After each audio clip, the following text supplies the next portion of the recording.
રામ ચિંધ્યો માર્ગધારી, સૂત્રને સંભાળ્યા, ધર્મ તણા ખડા દરવાન એ ઉનડ બાપુ હતા. પરમ પૂજ્ય મહારાજ શ્રી ઉનડ બાપુની 53મી પુણ્યતિથિ હોય, મહાવદ એકમનો એ દિવસ.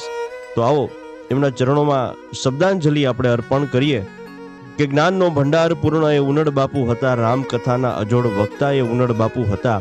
સંત હતા, નેતા હતા, જ્ઞાતા હતા એ ધર્મના. નાવના તોફાનમાં સુકાન એ ઉનડ બાપુ હતા. ભક્તિમાં ભરત સમા અને ધર્મમાં પ્રભુ રામ સમ. ધર્મ જાગૃતિના પૈગામ એ ઉનડ બાપુ હતા. ત્યાગને વિતરાગમાં એ લક્ષ્મણ જતી જેવા હતા. એટલે સૌ કાજ પુનિત ધામ એ ઉનડ બાપુ હતા. ધર્મવિદ ભક્ત મુત્સદી ને પ્રખર વક્તા એ હતા. ધ્યાનીઓ માટે અવિચળ ધ્યાન એ ઉનડ બાપુ હતા.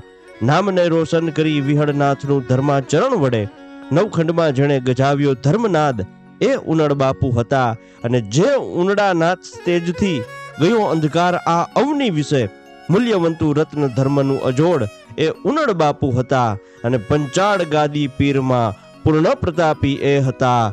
વેદ ધર્મ ગૌ બ્રાહ્મણ પ્રતિપાળ એ ઉનડ બાપુ હતા. એ ઉનડ બાપુ હતા.